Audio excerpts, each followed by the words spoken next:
Alright, तो यहाँ पे अपन स्टार्ट करेंगे मैकेनिज्म्स की स्टडी। ठीक है, तो मैकेनिज्म बेसिकली ये होता है कि यार अपन किस प्रोसेस से एक ऑर्गेनिक रिएक्शन को कैरी आउट करा रहे हैं, कि भाई किस तरह से रिएक्शन हो रही है। ठीक है ना, वो होती है आपकी मैकेनिज्म, है ना, कि किन किन स्टेप्स के अंदर आपकी रिएक्शन हो रही है। तो इनमें कई तरह की रिएक्शंस जो आएंगी आपकी ऑर्गेनिक के अंदर, तो उनको अपन स्टेप बाय स्टेप पढ़ते जाएंगे। ठीक है ना, तो ये अपनी फर्स्ट मॉड्यूल है मैकेनिज्म्स की, ऑर्गेनिक रिएक्शन मैकेनिज्म जैसे इसको बोल सकते हैं इस चैप्टर को। तो 4 तरह की रिएक्शन होती है ऑर्गेनिक में। ठीक है ना, पहली होती है acid base reaction. Acid base reaction क्या होती है कि भाई तुम्हारी वही जो अपन इक्विलिब्रियम में पढ़ा था कि तुम्हारे पास कोई एसिडिक हाइड्रोजन वगैरह है या कोई और स्पीशीज है, वो एक बेस के साथ रिएक्ट कर जाती है और ये अपनी एसिड बेसिक रिएक्शन हो जाती है। सेकंड अपनी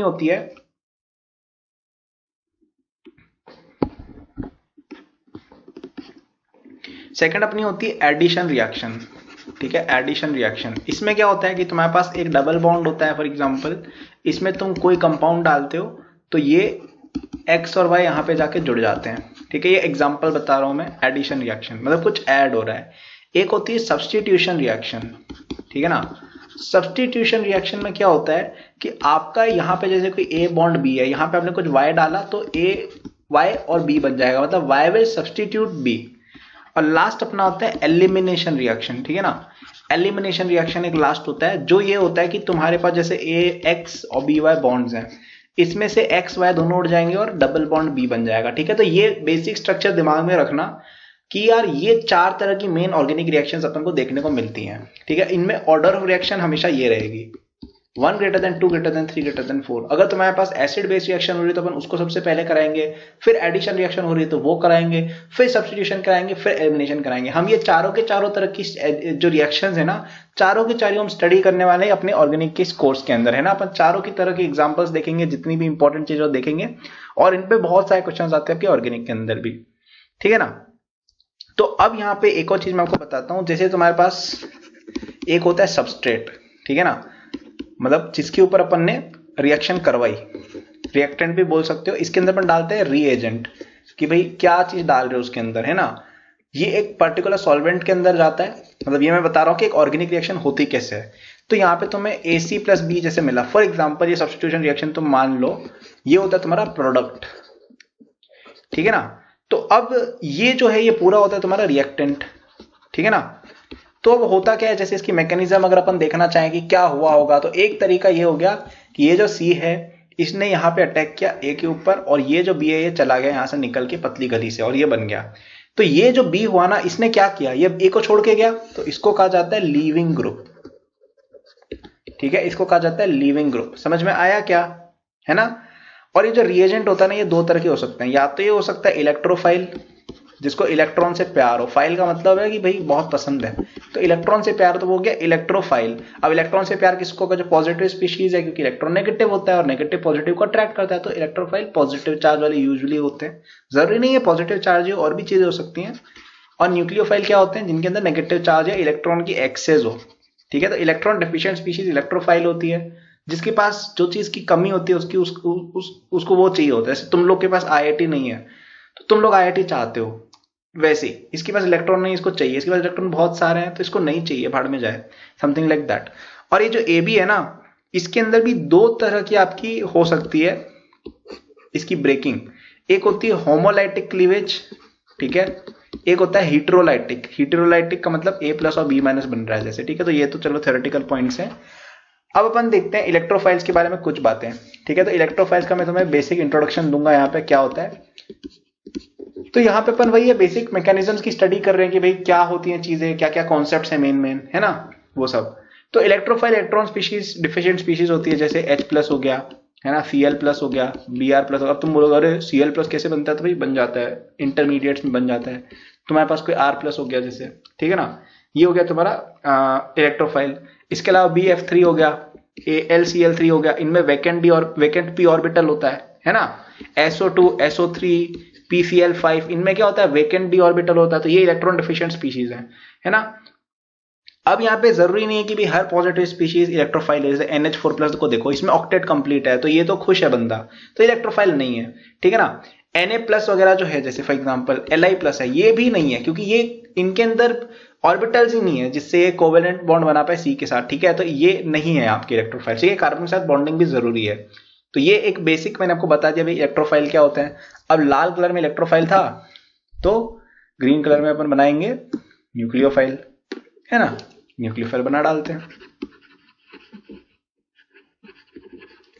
न्यूक्लियोफाइल, ठीक है ना। न्यूक्लियोफाइल इलेक्ट्रॉन रिच स्पीशीज होती है, इनमें या तो नेगेटिव चार्ज होता है या फिर एक लोन पेयर होता है, ठीक है ना। तो अब ये नेगेटिव हो भी सकते हैं, नहीं भी हो सकता है। ये लुईस चार्ज और ये लुईस बेस होते हैं, है ना, हमेशा H माइनस R माइनस, है ना। अल्काइल ग्रुप पे माइनस, बेसिकली Cn माइनस, जहां पे भी माइनस आ रहा है ऑलमोस्ट हर बार वो इलेक्ट्रोफाइल होता है। Cl minus, Br minus, sorry, ठीक है ना, एटसेट्रा। H2O न्यूक्लियोफाइल है, क्यों, यहाँ पे देखो लोन पेयर है दो दो ऑक्सीजन के ऊपर। NH3 न्यूक्लियोफाइल है, ये देखो, है ना। ROH न्यूक्लियोफाइल है, ये देखो लोन पेयर होता है O पे, है ना। तो स्ट्रक्चर बना के कई बार पता चलता है ROR जैसे है ना। तो ये बेसिक चीज आपको पता होनी चाहिए। अब इलेक्ट्रोफाइल हमेशा लुईस एसिड नहीं होता है ना, ऐसा जरूरी नहीं है लुईस एसिड हो हर बार, ठीक है ना। तो अब एक कॉन्सेप्ट आता है न्यूक्लियोफिलिसिटी, सॉरी न्यूक्लियोफिलिसिटी। ये बेसिकली ये बताता है कि तुम्हारी टेंडेंसी कितनी है ई माइनस पेयर देने की, मतलब तुम कितने अच्छे न्यूक्लियोफाइल हो, बेसिकली ये। तो इसको अफेक्ट करने के बहुत सारे फैक्टर्स होंगे ऑफ कोर्स। एक होता है इलेक्ट्रोनेगेटिविटी, इलेक्ट्रोनेगेटिविटी कम होती है ना तो फिर तुम्हारी न्यूक्लियोफिलिसिटी बढ़ती है। अब ये क्यों हो रहा है समझो। अगर तुम्हें इलेक्ट्रॉन पेयर देना है, अगर तुम्हें इलेक्ट्रॉन पेयर देना है, ठीक है ना, तो इसका ये मतलब है कि तुम्हारे पास इलेक्ट्रॉन की इच्छा कम होनी चाहिए, ठीक है ना। मतलब तुम्हें इलेक्ट्रॉन की एज सच भूख नहीं होनी चाहिए, मतलब तुम्हें ऐसा नहीं है कि भाई इलेक्ट्रॉन की कमी पड़ रही है जिंदगी के अंदर, है ना। तो इसलिए यहां पे इलेक्ट्रोनेगेटिविटी अगर आपकी कम होती है ना तो आप इलेक्ट्रॉन को इतना ज्यादा तेजी से होल्ड नहीं कर रहे हो। जैसे फॉर एग्जांपल पर फ्लोरीन की बात करें, फ्लोरीन इलेक्ट्रोनेगेटिव, इसका क्या मतलब है, फ्लोरीन बहुत तेजी से इलेक्ट्रॉन की तरफ खींचता है। तो ये बंदा क्या अच्छा न्यूक्लियोफाइल होगा? नहीं होगा, क्योंकि मेरे भाई इसके पास मतलब ये इसके पास भूख है इलेक्ट्रॉन की, मेरे को इलेक्ट्रॉन ला के दो, जबकि हमें चाहिए कि इलेक्ट्रॉन वो बंदा देना चाहे।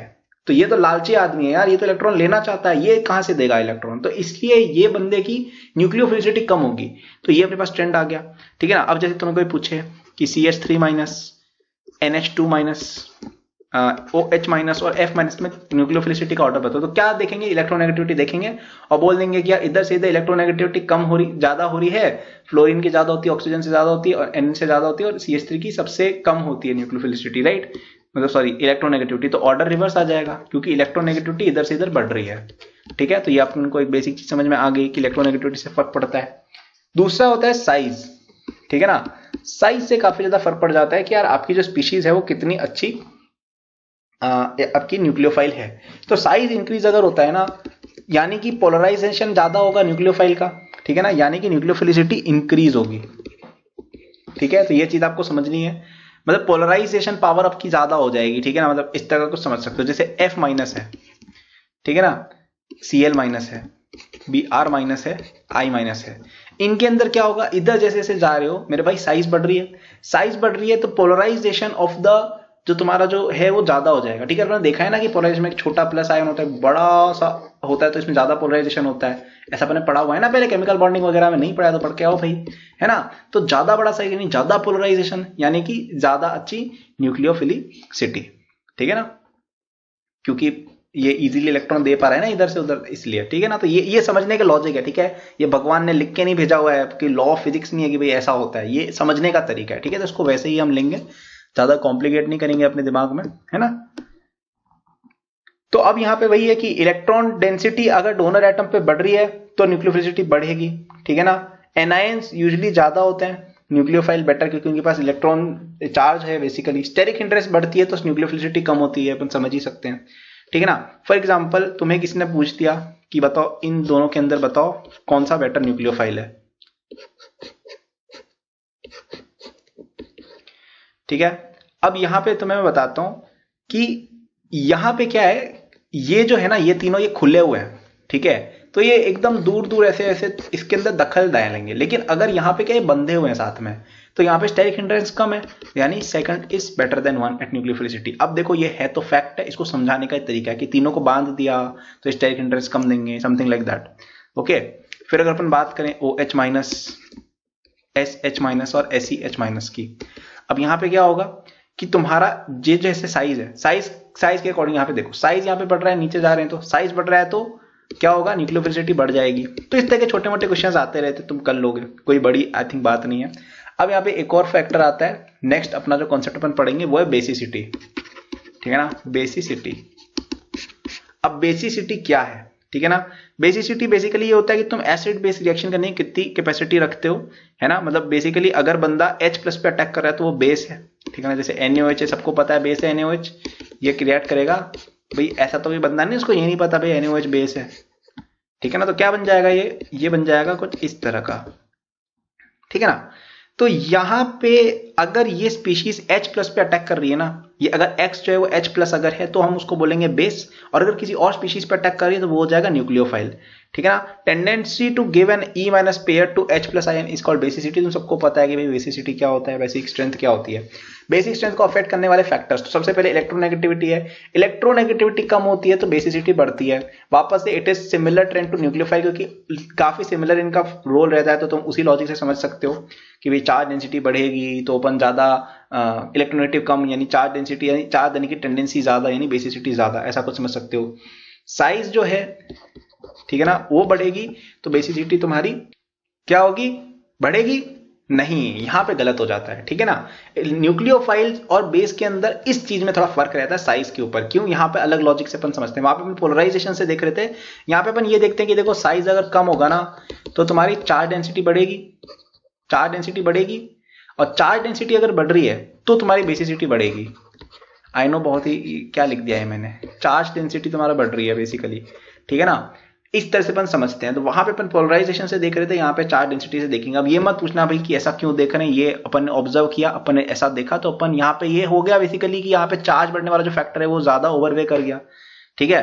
तो अब तुम्हें जैसे कोई पूछे कि बताओ F-, Cl-, Br-, I- के अंदर कौन सबसे ज्यादा तुम्हारा बेसिसिटी शो करेगा, तो क्योंकि एक ग्रुप है तो ग्रुप में अपन साइज से देखेंगे, तो साइज किसका ज्यादा है वो लास्ट में आ जाएगा, ठीक है ना। ग्रुप के अंदर यूजुअली अपन साइज से ज्यादा देखते हैं, और पीरियड के अंदर अपन इलेक्ट्रोनेगेटिविटी से ज्यादा देखते हैं। ये अपन पीरियोडिक टेबल से करते आ रहे हैं, अगर तुमने ध्यान दिया होता है ना मोस्ट केसेस में, तो ये कुछ बातें ध्यान रखें, है ना, हर एक चीज आगे कैरी फॉरवर्ड करके चले, वरना दिक्कत होगी। अब जैसे तुम्हें कोई बोले कि इन दोनों में ज्यादा बेसिक स्ट्रेंथ किसकी है, बताओ, यहाँ पे ऑफकोर्स इनकी होगी, क्यों, यहाँ पे स्टैटिक इंटरेस्ट बहुत ज्यादा है, ज्यादा इसके अंदर अलाउ ही नहीं है, रूम ही नहीं है, तुम्हारा एसिड घुसेगा कहाँ पे, राइट। तो अब यहाँ पे ये अपना कॉन्सेप्ट हो गया बेसिक स्ट्रेंथ का कंप्लीट, एक साइज का डिफरेंस था, बाकी सब अपना लगभग सिमिलर ही था। अब यहाँ पे एक और कॉन्सेप्ट आता है लीविंग ग्रुप एबिलिटी, ठीक है ना, लीविंग ग्रुप एबिलिटी, इसको न्यूक्लियोफुगैलिटी भी बोला जाता है, ठीक है ना, इतना इंपॉर्टेंट टर्म है नहीं। ये बेसिकली ये है कि तुम्हारा जैसे न्यूक्लियोफाइल अटैक कर रहा है तो तुम्हारे एक्स कितना ज्यादा इजीली चला जाता है, ठीक है ना। तो यहां पे अपन ये देखते हैं कि वीक बेस जो होता है ना, इसका मतलब है गुड लिविंग ग्रुप है वो, ये दिमाग में रखना है, ठीक है। अब ये क्यों हो रहा है ध्यान से समझो। लिविंग ग्रुप का मतलब है कि वो बंदा इंडिपेंडेंट अकेले खुश रहना चाहिए। इंडिपेंडेंट अकेला खुश रहने का मतलब है कि जो X- स्पीशीज हो जितनी ज्यादा स्टेबल हो उतना ज्यादा अच्छा है, ठीक है। उतना ज्यादा अगर वो अच्छा होगा यानी कि वो चीज खुद में खुश है, उसको अटैक करने की दूसरे पे जरूरत नहीं पड़ रही है, यानी कि ये बंदा एक वीक बेस है, इतना ज्यादा ये बेसिकली रिएक्ट नहीं करेगा, ठीक है। समझ रहे हो क्या कह रहा हूं मैं, ऐसा कुछ तुम समझ सकते हो, या ऐसा भी समझ सकते हो कि यार ये बंदा इसको कब हरा पाएगा, ये बंदा इसको तब हरा पाएगा मुकाबले में जब ये बंदा इससे वीक हो। X should be weaker than nucleophile to be defeated by him, तो वीक बेस अगर है तो वो इजीली लीव कर जाता है। ये लॉजिक से तुम ध्यान रख सकते हो, ठीक है। और बेसिकली इसी तरह से तुम्हारे सारे क्वेश्चन हो जाएंगे इस चीज के कि भाई अगर वीक बेस है तो यानी वो बेटर लिविंग ग्रुप एबिलिटी रखता है, तो opposite trend of basic strength तुम लगा देना रूल्स, है ना। सम गुड लिविंग ग्रुप्स के एग्जांपल्स की अगर हम बात करें तो CF3, ये ट्रिफलेट आयन बहुत अच्छा लिविंग ग्रुप है। इसके अलावा ये वाला तुम्हारा जो है, ये बस मैं कुछ एग्जांपल्स दिखा रहा हूं जस्ट फॉर योर सेक, तुम अगर जानना चाहो तो। ये टॉसिलेट आयन OTS, ठीक है ना। इसके अलावा अगर अपन बात करें तो ये जैसे है एल्काइल सल्फेट आयन, ठीक है ना, एल्काइल सल्फोनेट आयन भी होता है, ये एल्काइल सल्फोनेट आयन हो गया। तो ये कुछ बस एग्जांपल्स हैं, ठीक है। इसके अलावा एक कॉन्सेप्ट आता है आपका सॉल्वेंट का, तो यार कलर चेंज करते हैं इसी खुशी के अंदर, सॉल्वेंट साहब पे अपन आ गए हैं। सॉल्वेंट का एक कॉन्सेप्ट आता है। अरे वाह, सॉल्वेंट पे ब्लू कलर आ गया, पानी। सॉल्वेंट दो तरह के होते हैं, पोलर और नॉन पोलर, ठीक है ना। एक होते हैं polar solvent, non polar solvent. इसका मतलब होता है कि तुम्हारा जो डाइपोल मोमेंट है ना वो होना चाहिए जीरो, जैसे CCl4। क्यों? क्योंकि ये बिल्कुल एक सिमेट्रिक मॉलिक्यूल है ना, टेट्राहेड्रन के चारों तरफ Cl होगा तो कैंसिल हो जाएगा डाइपोल मोमेंट, पढ़ा है ना ये सब अपन ने। फिर आता है तुम्हारा पोलर। पोलर का मतलब है कि तुम्हारा म्यू जो है वो जीरो नहीं है, जैसे वाटर हो गया। इसमें बोल सकते हैं प्रोटिक, जिसके अंदर तुम्हारा प्रोटॉन वगैरह मिल रहा हो, जैसे OH है, SH है, NH है। इनमें मतलब बेसिकली यही तीन, क्योंकि इसके अंदर तुम्हारा H+ वगैरह मिल जाता है, ठीक है ना। और एक हो गया एप्रोटिक। अब वाटर बताओ कैसा है? वाटर पोलर होता है? बिल्कुल होता है। प्रोटिक है? बिल्कुल है, OH बॉन्ड है उसमें। एप्रोटिक कौन सा हो गया? जैसे ये हो गया, ठीक है। ये पोलर है? बिल्कुल है। इसके अंदर क्या OH, SH, NH बॉन्ड कहीं दिख रहा है? नहीं दिख रहा है। CH बॉन्ड है केवल, तो नहीं, ये आपका एप्रोटिक है, ठीक है ना। अब यहां पे अपन देखते हैं जैसे ये वाली स्पीशीज जैसे हो गई, ये हो गई जैसे, ठीक है, या फिर ये हो गई जैसे। अब यहां पे अगर तुम देखोगे ना, ये जो नेगेटिव चार्ज है ना, ये बहुत ज्यादा स्टेबल है, मतलब बहुत ज्यादा स्टेबल है। यहाँ पे देखो एरोमेटिसिटी का पार्ट है और यहाँ पे ऑक्सीजन के साथ काफी अच्छी रेजोनेंस शो कर रहा है। तो इसलिए ये पोलर प्रोटिक सॉल्वेंट्स में नहीं आते हैं, ठीक है ना। ये पोलर प्रोटिक सॉल्वेंट्स में नहीं आते हैं, तो ये चीज आपको ध्यान में रखनी है। ये पोलर है बिल्कुल है, लेकिन ये प्रोटिक नहीं होते हैं। अब यहाँ पे मैं कुछ आपको सॉल्वेंट्स बताऊंगा, ठीक है ना। उसके अंदर वो पोलर है, ठीक है, प्रोटिक है, एप्रोटिक है, या फिर नॉन पोलर है। ये चारों चीज आपको मैं बताऊंगा इसके अंदर, ठीक है ना। और अपन देखेंगे अलग अलग सॉल्वेंट के लिए, ठीक है। तो यहां पे आपको नोट्स के अंदर पूरी टेबल बनानी है अच्छे से, अगर आपके पास टाइम है तो बिल्कुल बनानी है, क्योंकि काफी सारे कंपाउंड्स में बताऊंगा। और यहाँ पे अपन एक 2 वे करेंगे, ठीक है। आप पॉज करके गैस करोगे ताकि आप सीख पाओ इस चीज को, समझ पाओ कॉन्सेप्ट को। तो जैसे अपन एसीटोन की बात करते हैं, बताओ एसीटोन क्या पोलर कंपाउंड है? बिल्कुल है ना। इसका तुम अगर स्ट्रक्चर बनाओगे तो ये कुछ ऐसा बनेगा। अब यहाँ पे भी CH3 होता तो बिल्कुल पोलर हो जाता है, सॉरी नॉन पोलर हो जाता है, लेकिन यहाँ पे तो O है, सबके अलग अलग डाइपोल मोमेंट, तो ये पोलर होगा। तो पोलर तो ये है भाई, तो यहाँ पे टिक आ जाएगा, अपनी नोटबुक में आप लगा सकते हैं। क्या ये प्रोटिक है? नहीं है। क्यों? क्योंकि इसके अंदर किसी भी तरह का OH, SH या NH बॉन्ड नहीं है। ए प्रोटिक है? बिल्कुल है, नॉन पोलर है, ठीक है, बिल्कुल सही। तो अब लो डाइमिथाइल सल्फोक्साइड, DMSO, ये वाला जो चीज है ना यार, इस पे काफी क्वेश्चन आते हैं, इस पे क्वेश्चन काफी ज्यादा आते हैं। ये क्या है? पोलर भी है, एप्रोटिक भी है, बिल्कुल सेम बात होगी। फिर अगर अपन आते हैं DMA, NN डाइमिथाइल एसेटामाइड, ठीक है, अमाइड यहाँ पे आ गया इसका, NN डाइमिथाइल, IUPAC नेम है, NN डाइमिथाइल एसेटामाइड की अगर अपन बात करें, ये क्या पोलर है? बिल्कुल है यार। इसके अंदर कहां से सिमेट्री दिख रही है? प्रोटिक है? नहीं। NH बॉन्ड दिख रहा है? नहीं दिख रहा है, तो ये एप्रोटिक हो गया, ठीक है। H2O की बात करें, H2O के अंदर OH बॉन्ड है? बिल्कुल है। पोलर है? बिल्कुल है, तो ये पोलर प्रोटिक हो गया। CH3OH की बात करें, ये पोलर प्रोटिक वापस से हो गया। NH3 की बात करें, पोलर प्रोटिक हो गया। एसिटिक एसिड पोलर प्रोटिक हो गया, ठीक है ना। अब जैसे अपन इसकी बात करें, तो अब यहाँ पे ये वाली जो स्पीशीज है, इसके अंदर अब कोई बंदा बोलेगा कि अरे ये चीज जो है, ये चीज तो पोलर है क्योंकि इसके अंदर बॉन्ड्स देखो ऐसे ऐसे। मेरे भाई ऐसे नहीं होता है, ठीक है ना। तुम्हारी जो स्पीशीज है ये ऐसे है बेसिकली, ठीक है ना। आई थिंक 5 है ना। तो ये चीज नॉन पोलर रहती है, ठीक है। बाजार में नॉन पोलर मिलती है। ये ऐसा नहीं होता है कि वैसे तुमने कुर्सी बना दी तो कुर्सी जैसे एग्जिस्ट करेगा, ठीक है। ये एकदम नॉन पोलर स्पीशीज रहती है। मैंने शायद पहले पोलर बोला, सॉरी अबाउट दैट। मतलब सिमेट्रिकल स्पीशीज रहती है बाजार में, अगर आप जाके देखोगे इसको तो ये नॉन पोलर नॉन प्रोटिक है, ठीक है ना। तो ये कुछ चीजें ध्यान में रखनी है। बेंजीन की बात करें, वापस से पूरी तरह सिमेट्रिक है यार मेरे भाई, ये तो ए प्रोटिक और नॉन पोलर दोनों है। तो ये चीज चलो ठीक है, हो गई। अब यहां पे अपन कुछ एक बात देखते हैं कि पोलर प्रोटिक सॉल्वेंट जो होता है ना, पोलर प्रोटिक सॉल्वेंट जो होता है ना, इसके अंदर कुछ अजीबोगरीब हरकतें होती हैं। क्या होती है समझो। तुम्हारे पास फॉर एग्जांपल NaCl तुमने डाला पानी के अंदर, तो Na+ है, Cl- है, तो ये क्या करेगा? O- को अट्रैक्ट करेगा अपनी तरफ, क्योंकि पोलर सॉल्वेंट है, ठीक है। और यहां पे क्या होगा? तुम्हारे जो H है वो इसकी तरफ अट्रैक्ट होंगे, तो मतलब बेसिकली माइनस उल्टा जाएगा, H तो अट्रैक्ट नहीं होगा, माइनस उल्टा जाएगा। तो ये तुम्हें कुछ अजीब बात नहीं लग रही है, ठीक है ना। तो यहां पे क्या हो रहा है बेसिकली, आप समझो इस बात को कि इस तरह की स्ट्रक्चर बन जा रही है। अब अगर अपन बात करते पोलर एप्रोटिक सॉल्वेंट की, ठीक है ना। फॉर एग्जांपल अगर अपन बात करें DMSO की, DMSO जैसे अपन इसको इस तरह से रिप्रेजेंट करें, यहाँ पे सल्फर CH3 और O है, यहाँ पे पार्शियल चार्जेस हैं थोड़े थोड़े, ठीक है, यहाँ पे ऑक्सीजन होता है तो यहाँ नेगेटिव, यहाँ पे पॉजिटिव, यहाँ पे पॉजिटिव, ठीक है बेसिकली। तो ये जो है, अब ये अगर अपन डालेंगे ना तो इसमें क्या होगा, ये बेसिकली इस तरह से डीएमएसओ के जो पार्टिकल्स हैं, डीएमएसओ में एग्जांपल ले रहा हूं, मैंने तुम्हें थोड़ी देर बताया था ना बना के, डीएमएसओ कुछ ऐसा दिखता है CH3S CH3O, तो यहाँ पे डेल्टा नेगेटिव डेल्टा पॉजिटिव आ जाएगा ना, क्योंकि यहाँ ये देखो पोलर बॉन्ड है एक। तो इस तरह से Na+ के चारों ओर ये लोग आ जाएंगे, ठीक है ना। तो अब यहाँ पे समझो क्या हो रहा है, Cl- जो है मेरे भाई, Cl- जो है ये यहाँ पे एक स्ट्रॉन्ग न्यूक्लियोफाइल की तरह एक्ट करेगा। क्यों?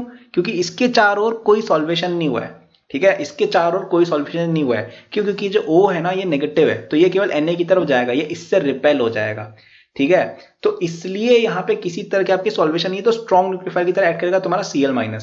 लेकिन अगर अपन पोलर प्रोटिक की बात करें, पोलर प्रोटिक में देखो क्या हो रहा है कि यहाँ पे जो आपके जो H है ना, ये इसको घेर के बैठे हुए हैं और काफी अच्छे से घेर के बैठे हुए हैं, और भी होते हैं। तो यहाँ पे इसकी सॉल्वेशन हो जाती है, तो वीक न्यूक्लियोफाइल है, ये वीक न्यूक्लियोफाइल है। लेकिन यहाँ पे क्या होता है, ये स्ट्रॉन्ग न्यूक्लियोफाइल की तरह एक्ट करता है। क्या ये चीज आपको समझ में आई है? ठीक है ना। अब ये ऐसा क्यों हो रहा है कि भाई यहाँ पे पॉजिटिव एंड जो है वो कंट्रीब्यूट क्यों नहीं कर रहा है, कि भाई Cl- को सॉल्वेशन क्यों नहीं हो रहा है? वो इसलिए क्योंकि जो पॉजिटिव एंड है ना, जो S है ये पॉजिटिव है यहाँ पे सबसे ज्यादा स्पीशीज, वो मेरे भाई स्टेरिकली हिंडर्ड है यहाँ पे CH3 की वजह से, तो ये सॉल्वेशन नहीं कर पाता है। समझ रहे हो? पहले तो क्या है यहाँ पे H+ H पे डेल्टा प्लस है, तो H तो छोटा सा है मेरे भाई, वो घुस जाएगा और Cl- की एकदम बजा के रख देगा और इसको सॉल्वेट करके वीक न्यूक्लियोफाइल कर देगा। लेकिन यहाँ पे CH3 बहुत बड़ा होता है, तो ये S का जो पॉजिटिव उसको यहाँ जाने ही नहीं देगा और सॉल्वेशन नहीं हो पाएगा। समझ इस बात को। तो यहाँ पे अगर अपन ऑर्डर देखें 4 चीजों का, बेसिसिटी,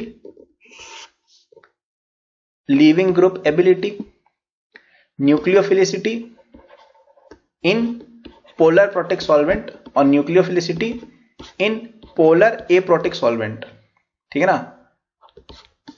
तो अगर अपन अगर F- Cl- Br- वगैरह की बात करें तो बेसिसिटी का क्या ऑर्डर होगा बताओ? साइज के अकॉर्डिंग देखें अगर अपन तो ये ऑर्डर होगा, साइज जिसका छोटा वो ज्यादा अच्छा बेस अपने पढ़ा था, है ना, क्योंकि चार्ज डेंसिटी ज्यादा है। लिविंग ग्रुप एबिलिटी किससे डिटरमाइन होगी? उल्टी होगी। लिविंग ग्रुप एबिलिटी में उल्टा जाना होता है, ठीक है ना, क्योंकि वीक बेस जो होता है वो एक बेटर लिविंग ग्रुप होता है, ठीक है। याद थे कि भूल गए? न्यूक्लियोफिलिसिटी पोलर प्रोटिक के अंदर क्या होगा? पोलर प्रोटिक के अंदर क्या होगा? जिसका सॉल्वेशन ज्यादा हो गया ना, जिसका ज्यादा सॉल्वेशन हुआ वो ज्यादा वीक न्यूक्लियोफाइल होगा। क्यों? क्योंकि उसके चारों ओर O आपके H+ वगैरह आ जाएंगे और उसको सॉल्वेट कर देंगे। तो यहाँ पे सबसे ज्यादा सॉल्वेशन किसका होता है? F- का होता है, तो सबसे कम न्यूक्लियोफिलिसिटी उसकी रहेगी। अब ये सॉल्वेशन कम क्यों होता है मेरे भाई?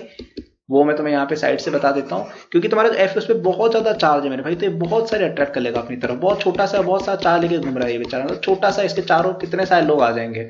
अब तुम्हारे सामने जैसे आयोडीन इतना भारी भरकम है, तो इसके आसपास ज्यादा लोग आ नहीं पाएंगे। इस तरह से कुछ है, मतलब छोटे आदमी को कोई भी दबा देगा, सॉल्वेट कर देगा, बड़े आदमी को सॉल्वेट करना मुश्किल है। तो सॉल्वेशन मुश्किल है, यानी कि न्यूक्लियोफिलिसिटी बेटर रहेगी, क्योंकि सॉल्वेट होने पर न्यूक्लियोफिलिसिटी कम हो जाती है। अब पोलर एप्रोटिक के अंदर क्या होगा? पोलर एप्रोटिक के अंदर तुम्हारा कैटायन जो है वो सॉल्वेट होता है, एनायन को ज्यादा कुछ होता नहीं है, ठीक है ना। जैसे तुम डीएमएसओ वगैरह की बात करो, डीएमएसओ की स्पेशली यहाँ पे बात हो रही है। अगर कोई अलग तरह का सॉल्वेंट है कि भाई बाहर प्लस है, तो उल्टा भी हो सकता है। यहाँ पे F- ज्यादा रखेगा, Cl- ज्यादा रखेगा, Br- ज्यादा रखेगा, I- ज्यादा रखेगा, क्योंकि ये सॉल्वेशन हो नहीं रही है, तो जो नॉर्मल ऑर्डर है वही रहेगा, ठीक है ना। अब यहाँ पे एक चीज दिक्कत है। अब तुम बोलोगे कि अरे भैया यहाँ पे तो आपने बताया था कि पोलराइजेशन से देखते हैं, तो मेरे भाई यहाँ पे पोलराइजेशन नहीं देखेंगे, क्योंकि सॉल्वेशन हो रही है यहाँ पे। मतलब ये जो आपका Na+ है ना, वो सॉल्वेट हो चुका है, Na+ सॉल्वेट हो रहा था ना इसके अंदर, तो इसलिए पोलराइजेशन से पर नहीं देखेंगे, चार्ज डेंसिटी से ही देखा जाएगा। तो एक एक्सेप्शन अपने सामने आ गया है, जो एक एक्सेप्शन है नहीं सच में, लेकिन थोड़ी सी कॉम्प्लिकेटेड बात है, कि जब जब सॉल्वेंट के बारे में कुछ भी नहीं दिया हो, तब तब हमें पोलराइजेशन यूज करनी है। अगर सॉल्वेंट में दिया हुआ है कि भाई वो पोलर एप्रोटिक है, तो हमें उल्टा चले जाना है पोलराइजेशन के, ठीक है। और पोलर प्रोटिक है तो अपना नॉर्मल वाला लॉजिक से अपन चल सकते हैं, ठीक है। आई होप आप ये चीज समझ गए हो। इंपॉर्टेंट कॉन्सेप्ट है, ध्यान में रखना। अब मैं तुम्हें ऑर्गेनिक का एक बेसिक चार्ट बना के बता देता हूं, टाइप्स ऑफ रिएक्शन नाम करके, ठीक है ना। टाइप्स ऑफ रिएक्शन, कि भाई किस किस तरह की रिएक्शन अपन ऑर्गेनिक में पढ़ते हैं। सबसे पहले आती है तुम्हारी एसिड बेस रिएक्शन, इसको मैं ABR लिख रहा हूं। फिर तुम्हारी आती है एडिशन रिएक्शन, ठीक है ना। एडिशन के अंदर बहुत सारी तरह की रिएक्शन और आएंगी फर्दर, ठीक है ना। पहले तुम्हारी आएगी न्यूक्लियोफिलिक एडिशन रिएक्शन, जो कार्बोनिल कंपाउंड शो करते हैं, ठीक है। इसको याद करने की जरूरत नहीं, बता रहा हूं तुम्हें, ऑटोमेटिक याद हो जाएगा। फिर होता है इलेक्ट्रोफिलिक एडिशन रिएक्शन, ठीक है ना। ये एल्कीन एल एल्काइल में होती है, ठीक है। फिर होता है तुम्हारा फ्री रेडिकल रिएक्शन, ये तुम्हारा addition of HBr to alkene and alkyne in presence of peroxide show होती है। फिर आती है अपनी सब्स्टिट्यूशन रिएक्शन, ठीक है। इसके अंदर एक होती है न्यूक्लियोफिलिक सब्स्टिट्यूशन रिएक्शन, ठीक है ना। इसके अंदर बहुत सारे थे, SN1 reaction, SN2 reaction, SN2AR, SN2TH वगैरह वगैरह। फिर आती है इलेक्ट्रोफिलिक सब्स्टिट्यूशन रिएक्शन, ठीक है, जिसके अंदर तुम्हारे एरोमेटिक कंपाउंड्स के अंदर हो गया। और तीसरी आ गई फ्री रेडिकल सब्स्टिट्यूशन रिएक्शन, ठीक है ना। नेक्स्ट अपना आता है एलिमिनेशन रिएक्शन। एलिमिनेशन रिएक्शन जो होती है इसमें E1 reaction, E2 reaction, E1CB reaction होती है, ठीक है। ये एल्काइल हैलाइड्स वगैरह में शो होती है। तो ये अपनी बेसिक ये रिएक्शंस रहेंगी जिंदगी के अंदर, ठीक है ना। तो अपन इन सबको पढ़ने वाले हैं। तो अब एसिड बेस रिएक्शन जो है वो मैं तुम्हें इसी वीडियो के अंदर बता देता हूं, फिर अपन नेक्स्ट देखेंगे न्यूक्लियोफिलिक एडिशन रिएक्शन, ठीक है ना। एसिड बेस रिएक्शन छोटा सा पार्ट है, ज्यादा कुछ खास है नहीं उसके अंदर। तो एसिड बेस रिएक्शन मेरे भाई क्या होती है, एसिड बेस रिएक्शन के अंदर क्या होता है, एसिडिक हाइड्रोजन तुम्हें जहां भी दिख जाएगी ना, मतलब ये सब इनमें से कोई सी भी, ये यहाँ पे sp हाइब्रिडाइज्ड कार्बन जो होता है वो काफी एसिडिक हाइड्रोजन रखता है, तो ये एसिडिक या एक्टिव H होती है, ये एसिड बेस रिएक्शन दे देते हैं। तो ये क्या करते हैं, पहले Na मेटल के साथ अपन रिएक्शन देखते हैं। Na मेटल के साथ रिएक्शन जब होती है तो हाइड्रोजन लिबरेट हो जाती है।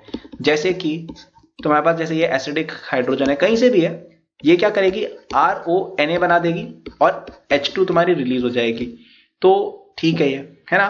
तो Na मेटल टेस्ट जो होता है ना, इसको कहते हैं Na मेटल टेस्ट, कि भाई हाइड्रोजन रिलीज हो रही है क्या, ठीक है। तो ये एसिडिक हाइड्रोजन शो करता है। कौन कौन दो देता है ये, एक तो ये देता है तुम्हारा, ठीक है, बताइए ये मैंने, क्योंकि यहाँ पे sp हाइब्रिडाइज्ड कार्बन है। ये देता है तुम्हारा क्योंकि यहाँ पे SH बॉन्ड है। ये देता है तुम्हारा क्योंकि यहाँ पे NH बॉन्ड है। इसके अलावा ये स्पीशीज जो होती है ना, ये वाली स्पीशीज, ये भी तुम्हारा एसिडिक हाइड्रोजन वाला टेस्ट दे देती है, Na मेटल टेस्ट। क्यों, क्योंकि यहाँ पे तुम हाइड्रोजन हटाओगे ना तो यहाँ पे ये माइनस स्पीशीज बनेगा। ये यहाँ पे भी रेजोनेंस शो करती है, यहाँ पे भी रेजोनेंस शो करती है, तो ये काफी स्टेबल एक रेजोनेंस बन जाती है। इसलिए ये वाली स्पीशीज कई जगह पे एक एक्सेप्शन की तरह आती है, और यहाँ पे भी है। तो ये एसिडिक हाइड्रोजन है, याद रखना, ये कई बार आएगा ये एग्जाम में।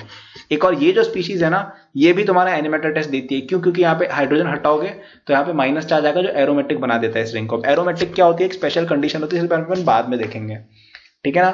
रिएक्शन विद बेस अगर अपन देखें, बेस के साथ रिएक्शन कैसी करती है एसिड, तो ऑब्वियस ही बात है, वाटर बना देती है। जैसे तुम एसिटिक एसिड लोगे, इसके अंदर तुम NaOH डाल दो तो क्या होगा, सोडियम एसीटेट बन जाएगा और H2 रिलीज हो जाएगा, खत्म बात, कुछ है ही नहीं इसके अंदर। तीसरा है NaHCO3 के साथ रिएक्शन, ठीक है ना। ये जैसे है, ये NaHCO3 के साथ रिएक्ट करेगा, ठीक है ना। तो यहाँ पे कोई रिएक्शन शो नहीं होती है, ये एक एक्सेप्शन की तरह आप याद रखनी है। लेकिन अगर बाकी अपन देखे, जैसे अपन ये ले RSO3H, इसके अंदर अपन NaHCO3 डालेंगे ना, तो यहाँ पे तुम्हारा सॉल्ट बन जाएगा, पहले तो RSO3Na, और फिर तुम्हारा CO2 और H2 रिलीज हो जाएगा, ठीक है। तो एसिडिक हाइड्रोजन जहां मिलेगी, CO2 बना दो, H2 बना दो NaHCO3 के साथ रिएक्ट करा के, लेकिन यहाँ पे तुम्हारी रिएक्शन नहीं होती है, ये ध्यान में रखना है। और अगर ये वाली स्पीशीज तुम्हें कहीं दिख जाए बाजार में,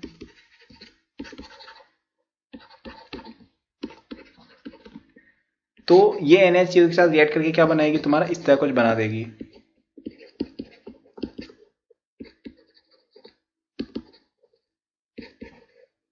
तो अब यहाँ पे ऑर्डर ये रहता है बेसिकली कि तुम्हारा जो एसिड गिवन है ना, वो अगर H2CO3 से बेटर अगर हुआ एसिड, तो वो पॉजिटिव टेस्ट दे देगा, ठीक है ना। तो जो फिनॉल था उसके अंदर नहीं हो रहा था, क्योंकि वो इतना अच्छा एसिड बिहेवियर शो नहीं करता है, ठीक है ना। तो आप इस तरह से देख सकते हो कुछ एसिडिक बेसिक स्ट्रेंथ का आपको ऑर्डर बताया था ना GOC के अंदर, उसके अकॉर्डिंग आप देख सकते हो कि अगर जो एसिड है वो H2CO3 से ज्यादा एसिडिक है तो आपका काम हो जाएगा। NaH के साथ रिएक्शन होती है, तो NaH क्या होता है,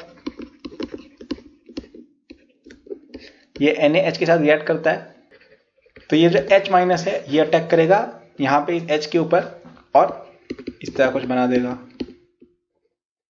यहाँ पे O माइनस, यहाँ पे Na प्लस, ये बॉन्ड कहाँ से बना रहा है यहाँ में, और H2 रिलीज हो जाएगी, ठीक है ना।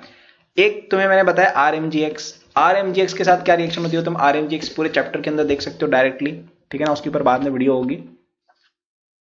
तो ये अपना हो गया ये चैप्टर, ठीक है। एसिड बेस रिएक्शन भी अपन ने पढ़ लिए और अपन ने ऑर्गेनिक रिएक्शंस की कुछ बेसिक जान लिया कि भाई न्यूक्लियोफाइल क्या होते हैं, बेसिक स्ट्रेंथ क्या होती है, न्यूक्लियोफिलिसिटी क्या होती है ना, इलेक्ट्रोफाइल्स क्या होते हैं, फिर अपन ने एसिड बेस रिएक्शन के बारे में जाना, है ना। तो अब ये अपना चैप्टर ए वाला पार्ट तक खत्म हो गया। अब अपन नेक्स्ट देखेंगे न्यूक्लियोफिलिक एडिशन रिएक्शंस के बारे में, ठीक है ना। तो मेरे ये तरफ से ये रहेगा कि प्लीज जितना भी मैंने लॉजिक वगैरह बताया ना कि भाई न्यूक्लियोफाइल ज्यादा बेटर कौन है, बेस ज्यादा बेटर कौन है, वो सब आप प्लीज याद करें, है ना।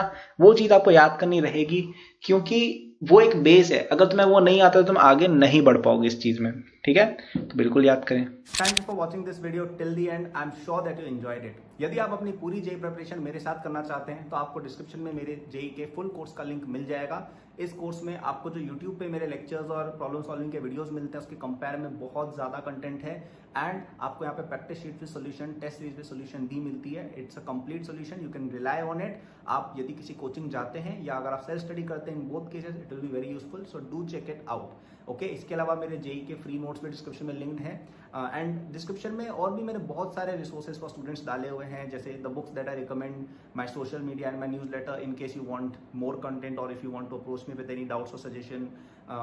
नोट्स हैं नीट के स्टूडेंट्स के लिए, कॉलेज स्टूडेंट्स के लिए, स्टार्टअप एंथुसियास्ट के लिए भी, ओलंपियाड एंथुसियास्ट के लिए भी कोर्सेज हैं, तो चेक जरूर कर लीजिएगा डिस्क्रिप्शन, आपको काफी यूजफुल रिसोर्सेज वहाँ मिलेंगे। Thank for watching, like subscribe कर लीजिएगा for more such videos. Good luck.